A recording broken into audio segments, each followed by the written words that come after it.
ರಾಜ್ಯ ರಾಜಕಾರಣದಲ್ಲಿ ನಡೀತಾ ಇರುವಂತಹ ನಿಂದನೀಯ ಯುದ್ಧ ಸದ್ಯಕ್ಕೆ ನಿಲ್ಲುವ ಯಾವ ಲಕ್ಷಣಗಳು ಕೂಡ ಕಾಣಿಸ್ತಾ ಇಲ್ಲ.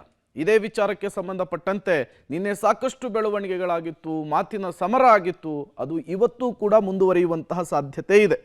ಪರಿಷತ್ನಲ್ಲಿ ಸಚಿವೆ ಲಕ್ಷ್ಮಿ ಹೆಬ್ಬಾಳ್ಕರ್ ವಿರುದ್ಧ ಮಾಜಿ ಸಚಿವ ಸಿಟಿ ರವಿ ಕೀಳು ಮಟ್ಟದ ಪದ ಬಳಕೆ ಮಾಡಿದ್ದಾರೆ ಎಂಬ ಆರೋಪದ ಪ್ರಕರಣದಲ್ಲಿ ರಾಜ್ಯ ಸರ್ಕಾರ ಹಠಕ್ಕೆ ಬಿದ್ದಂತೆ ಕಾಣಿಸ್ತಾ ಇದೆ.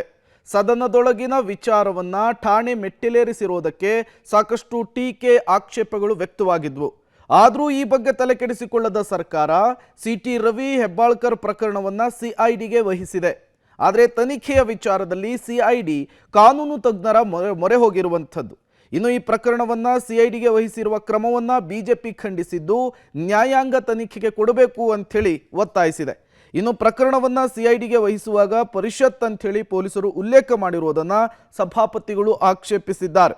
ಇನ್ನು ಸಿಟಿ ರವಿ ಬಂಧನದ ಪ್ರಕರಣದಲ್ಲಿ ರಾಜ್ಯ ಸರ್ಕಾರದ ವಿರುದ್ಧ ರಾಜ್ಯಪಾಲರಿಗೆ ಬಿಜೆಪಿ ದೂರನ್ನು ಕೊಟ್ಟಿದೆ. ಮಧ್ಯಪ್ರವೇಶ ಮಾಡಬೇಕು ಅಂಥೇಳಿ ಮನವಿಯನ್ನ ಮಾಡಿದೆ. ಸದನದ ಗಲಾಟೆಯ ಸಂಬಂಧ ಸಭಾಪತಿಗಳಿಗೆ ಸಿಟಿ ರವಿ ಅವರು ದೂರನ್ನು ಕೊಟ್ಟಿದ್ದಾರೆ. ಡಿಸಿಎಂ ಡಿಕೆ ಶಿವಕುಮಾರ್, ಸಚಿವರಾದ ಲಕ್ಷ್ಮಿ ಹೆಬ್ಬಾಳ್ಕರ್, ಬೋಸರಾಜು ಸೇರಿ ಹಲವರ ವಿರುದ್ಧ ನಿಂದನೀಯ ಆರೋಪ, ಬೆದರಿಕೆಯ ಆರೋಪವನ್ನು ಮಾಡಿ ಸಭಾಪತಿಗಳಿಗೆ 7 ಪುಟಗಳ ಸುದೀರ್ಘ ದೂರನ್ನು ಸಿಟಿ ರವಿ ಕೊಟ್ಟಿದ್ದಾರೆ. ಈ ಮಧ್ಯೆ ಸಿಟಿ ರವಿ ಅವರನ್ನು ಇಡೀ ರಾತ್ರಿ ಸುತ್ತಾಡಿಸಿದಂತಹ ಪೊಲೀಸರ ನಡೆಯ ವಿಚಾರಕ್ಕೆ ಪೊಲೀಸ್ ಆಯುಕ್ತ ಎಡಮ್ ಮಾರ್ಟಿನ್ ಸಮರ್ಥನೆಯನ್ನು ಮಾಡಿಕೊಂಡಿದ್ದಾರೆ. ಈ ಮೂಲಕ ರಾಜ್ಯ ರಾಜಕಾರಣದಲ್ಲಿ ನಿಂದನೆಯ ಯುದ್ಧದಲ್ಲಿ ಮತ್ತಷ್ಟು ಬೆಳವಣಿಗೆಗಳಾಗುವಂತಹ ಸಾಧ್ಯತೆ ಇದೆ. ಒಂದು ಕಡೆ ಪ್ರತಿಭಟನೆಗಳು ಮುಂದುವರಿತಾ ಇದೆ, ಮತ್ತೊಂದು ಕಡೆ ರಾಜಕೀಯ ಜಟಾಪಟಿ ಕೂಡ ಮುಂದುವರೆದಿರುವಂಥದ್ದು. ಈಗಾಗಲೇ ಒಂದು ಕಡೆ ಸಿಐಡಿಗೆ ಸರ್ಕಾರ ಕೊಟ್ಟಿದೆ, ಮತ್ತೊಂದು ಕಡೆ ಸ್ಪೀಕರ್ಗೆ, ರಾಜ್ಯಪಾಲರಿಗೆ ಬಿಜೆಪಿ ನಿಯೋಗ ದೂರನ್ನು ಕೊಟ್ಟಿದೆ. ಹಾಗಾಗಿ ಈ ಪ್ರಕರಣದಲ್ಲಿ ಮತ್ತೇನೆಲ್ಲ ಬೆಳವಣಿಗೆಗಳಾಗುತ್ತೆ ಅನ್ನೋದು ಸದ್ಯಕ್ಕಿರುವಂತಹ ಕುತೂಹಲ. ತನಿಖೆ ಮಾಡಿ ಅದರಲ್ಲಿ ಏನು ಸತ್ಯಾಸತ್ಯತೆಯನ್ನು ನೋಡ್ಬೇಕಲ್ಲ. ಅವ್ರು ಹೇಳಿದ್ದಾರೆ ನಾನು ಆ ರೀತಿ ಹೇಳೇ ಇಲ್ಲ ಅಂತ ಹೇಳಿದ್ದಾರೆ ರವಿ ಅವರು. ಇದೆಲ್ಲ ತನಿಖೆ ಆಗ್ಬೇಕಲ್ಲ, ಸರಿಯಾದ ರೀತಿಯಲ್ಲಿ ಮಾಡ್ಬೇಕು. ಅದಕ್ಕಾಗಿ ನಾವು ಇವತ್ತು ಸಿಒಡಿ ಕೊಟ್ಟಿದ್ದೇವೆ. ಒತ್ತಡ ಇದ್ದರೆ, ಪೂರ್ವಾಗ್ರಹ ಇದ್ದರೆ, ದ್ವೇಷ ಇದ್ದರೆ ಸಿಐಡಿಯಲ್ಲೂ ನ್ಯಾಯ ಸಿಗಕ್ಕೆ ಸಾಧ್ಯ ಇಲ್ಲ. ಅದಕ್ಕೆ ನಾನು ಹೇಳ್ತೀನಿ, ನೀವು ಹಾಲಿ ನ್ಯಾಯಾಧೀಶರ ನೇತೃತ್ವದಲ್ಲಿ ಸಿಐಡಿ ತನಿಖೆ ನಡೆಸಿ. ನ್ಯಾಯಾಧೀಶರು ಡೈರೆಕ್ಷನ್ ಕೊಡಲಿ, ನ್ಯಾಯಾಧೀಶರು ಮಾನಿಟರ್ ಮಾಡಲಿ, ನ್ಯಾಯಾಧೀಶರಿಗೆ ರಿಪೋರ್ಟ್ ಹೋಗಲಿ. ಸದನದ ಒಳಗೆ ನಡೆದಿರುವಂತಹ ವಿಚಾರಣೆಯನ್ನ ಸಿಐಡಿ ತನಿಖೆಗೆ ವಹಿಸೋದು ಕಾನೂನಾತ್ಮಕವಾಗಿ ಒಳ್ಳೆ ಬೆಳವಣಿಗೆ ಅಲ್ಲ. ಏನಿದ್ರು ಸಿಟಿ ರವಿ ಅವರ ಮೇಲೆ ಹಲ್ಲೆ ಮಾಡ್ಲಿಕ್ಕೆ ಕೊಟ್ಟಿದ್ದು, ಪೊಲೀಸರ ನಡವಳಿಕೆ, ತಮ್ಮ ಅಧಿಕಾರ ದುರ್ಬಳಕೆ ಮಾಡಿರೋದು, ಈ ವಿಚಾರನ ಸಿಐಡಿ ವಹಿಸ. ಸಿಐಡಿ ಪ್ರಕರಣ ಕೊಟ್ಕೊಂಡು ಏನ್ ಮಾಡ್ತಾರೆ, ಇವ್ರೇನ್ ಹೇಳ್ತಾರೆ ಬರ್ಕೊಡ್ತಾರೆ. ಲಕ್ಷ್ಮಿ ಹೆಬ್ಬಾಳ್ಕರ್ ಅವರು ಕೂಡ ಸ್ಪೀಕರ್ಗೆ ದೂರು ಕೊಡೋದಕ್ಕೆ ಸಭಾಪತಿಗಳು ದೂರು ಕೊಡ್ತಾರಲ್ಲ ಸರ್. ಲಕ್ಷ್ಮಿ ಹೆಬ್ಬಾಳ್ಕರ್ ಅವರು ಕೂಡ ಸ್ಪೀಕರ್ಗೆ ದೂರು ಕೊಡೋದಕ್ಕೆ ಸಭಾಪತಿಗಳು ದೂರು ಕೊಡ್ತಾರಲ್ಲ ಸರ್. ಆ ವ್ಯಾಪ್ತಿ ನಮಗೆ ಬರೋಂಗಿಲ್ಲ. ಸಿಐಡಿ ನಮ್ಮನ್ನೇನು ಕೇಳಕ್ಕೆ ಬರೋಂಗಿಲ್ಲ. ರೆಫರೆನ್ಸ್ ಕೊಡುವಾಗ ವಿಧಾನ ಪರಿಷತ್ನಲ್ಲಿ ನಡೆದ ಘಟನೆ ಅಂತ ಅದೇ ತಪ್ಪದು. ಅದನ್ನು ಹಾಕಬಾರ್ದಾಗಿತ್ತು ಅವರು ಪೊಲೀಸರು. ನಾನು ರೂಲಿಂಗ್ ಕೊಟ್ಟು ಎಲ್ಲ ಕ್ಲೋಸ್ ಮಾಡಿ ಬಂದೀವಿ. ಹೆಣ್ಣು ಮಕ್ಕಳ ಮೇಲೆ ದೌರ್ಜನ್ಯ ಆಗುವಂಥದ್ದು ಲಕ್ಷ್ಮಿ ಹೆಬ್ಬಾಳ್ಕರ್ ಅದ್ರ ಮೇಲೆ ಕೇಸ್ ಆಗೈತೆ. ಅದು ಸಿಟಿ ರವಿ ಮತ್ತು ಲಕ್ಷ್ಮಿ ಹೆಬ್ಬಾಳ್ಕರ್ ನಡುವಿನ ಮಾತಿನ ಸಮರ ಸದ್ಯಕ್ಕೆ ನಿಲ್ಲುವ ಯಾವ ಲಕ್ಷಣಗಳು ಕೂಡ ಕಾಣಿಸ್ತಾ ಇಲ್ಲ. ನಿನ್ನೆ ಪಬ್ಲಿಕ್ ಟಿವಿಯ ಎಕ್ಸ್ಕ್ಲೂಸಿವ್ ಸಂದರ್ಶನದಲ್ಲಿ ಸಚಿವೆ ಲಕ್ಷ್ಮಿ ಹೆಬ್ಬಾಳ್ಕರ್ ಸಿಟಿ ರವಿ ಅವರಿಗೆ ಪಂಥಾಹ್ವಾನವನ್ನು ಕೊಡ್ತಾರೆ. ಧರ್ಮಸ್ಥಳದ ಮಂಜುನಾಥನ ಸನ್ನಿಧಾನಕ್ಕೆ ಬಂದು ಆಣೆ ಪ್ರಮಾಣವನ್ನು ಮಾಡಲಿ ಅಂಥೇಳಿ ಸವಾಲನ್ನು ಹಾಕಿದ್ದಾರೆ. ಸದನದಲ್ಲಿ ಸಿಟಿ ರವಿ ಹೇಳಿದ್ದು ಪ್ರಸ್ಟೇಟ್ ಅಲ್ಲ ಅಂಥೇಳಿ ಮತ್ತೊಮ್ಮೆ ಪುನರುಚ್ಚರಿಸಿದ್ದಾರೆ. ಸಿಟಿ ರವಿಯಂತಹ 1000 ಮಂದಿ ಬಂದರೂ ಕೂಡ ನಾನು ಹೆದರಲ್ಲ, ಸಿಟಿ ರವಿಯವರನ್ನು ಕ್ಷಮಿಸುವ ಮಾತೇ ಇಲ್ಲ ಅಂಥೇಳಿ ಖಡಕ್ಕಾಗಿ ಕಡ್ಡಿ ತುಂಡಾದ ರೀತಿಯಲ್ಲಿ ಹೇಳಿಕೆ ಕೊಟ್ಟಿದ್ದಾರೆ. ಸುವರ್ಣಸೌಧದಲ್ಲಿ ತಮ್ಮ ಬೆಂಬಲಿಗರು ನಡೆಸಿದ ದಾಂಧಲೆಯನ್ನು ಪರೋಕ್ಷವಾಗಿ ಸಮರ್ಥನೆ ಮಾಡಿಕೊಂಡಿದ್ದಾರೆ. ನಕಲಿ ಎನ್ಕೌಂಟರ್ ಸಂಚು ಎಂಬ ಆರೋಪವನ್ನು ತಳ್ಳಿ ಹಾಕಿದ್ದಾರೆ. ಸಿಟಿ ರವಿಗೆ ನೈಟ್ ಟಾರ್ಚರ್ ಕೊಡಿ ಅಂಥೇಳಿ ಯಾವ ಪೊಲೀಸರಿಗೂ ನಾನು ಕರೆ ಮಾಡಿಲ್ಲ.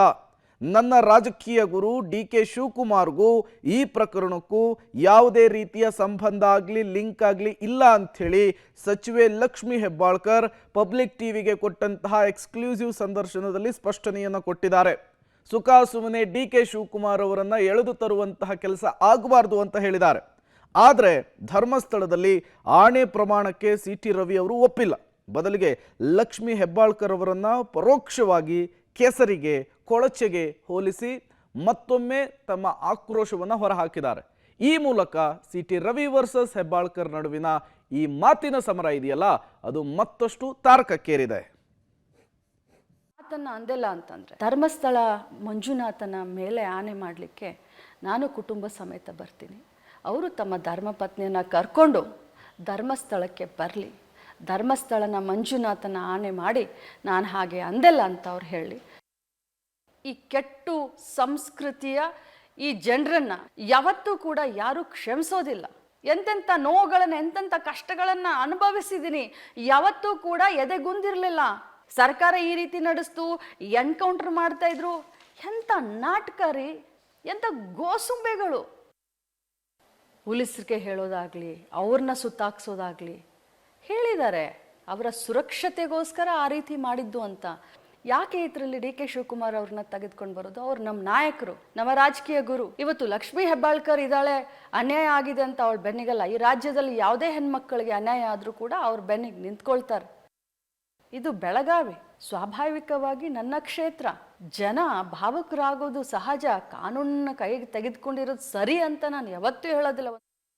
ಆಕ್ಸಿಡೆಂಟ್ ಮಾಡಿರೋ ವಿಡಿಯೋ ಮಾಧ್ಯಮದಲ್ಲೇ ತೋರಿಸಿದ್ದೀರ. ಆ ಕೊಲೆಗಾರ ಅನ್ನುವಂಥ ಪ್ರಶ್ನೆ ಯಾಕೆ ಬಂತು? ನಾನು ಡಿನೈ ಮಾಡಲಿಲ್ಲ. ಆ ರೀತಿ ನಾನು ಕೊಲೆಗಾರ ಅಂದಿಲ್ಲ ಅಂತ ನಾನು ಹೇಳಲಿಲ್ಲ. ಇಂಥ ಸಾವಿರಾರು ಜನ ಬರಲಿ ನೋಡ್ಕೊಳ್ಳೋಣ. ಇವೆಲ್ಲವೂ ಮುಗಿದು ಹೋದ ಕತೆ. ಅವರು ನನ್ನನ್ನು ಕೊಲೆಗಡಕ ಅಂತ ಹೇಳಿದರು. ಯಾರು ಕೊಲೆ ಮಾಡಿದ್ದೀನಿ ನಾನು? ಅವರು ಒಪ್ಕೊಂಡಿದ್ದಾರೆ ನಾನು ಕೊಲೆಗಡಕ ಅಂತ ಹೇಳಿದ್ದೀನಿ ಅಂತ. ಒಂದು ಮಾತಷ್ಟೇ ಹೇಳಕ್ಕೆ ಬಯಸೋದು, ಒಬ್ಬರು ಹಿರಿಯರು ನೆನ್ನೆ ಬಂದಾಗ ಒಂದು ಹೇಳಿದರು, ರವಿ, ಕೆಸರು ಮೇಲೆ ನೀನು ಬಿದ್ದರೂ ನೀನೇ ಸ್ನಾನ ಮಾಡಬೇಕು, ಕೆಸರು ನಿನ್ನ ಮೇಲೆ ಬಿದ್ದರೂ ನೀನೇ ಸ್ನಾನ ಮಾಡಬೇಕು, ಕೆಸರಿಂದ ಸ್ವಲ್ಪ ದೂರ ಇರಪ್ಪ ಅಂತ ಹೇಳಿದರು. ಅಷ್ಟೇ ಹೇಳಕ್ಕೆ ಬಯಸ್ತೀನಿ.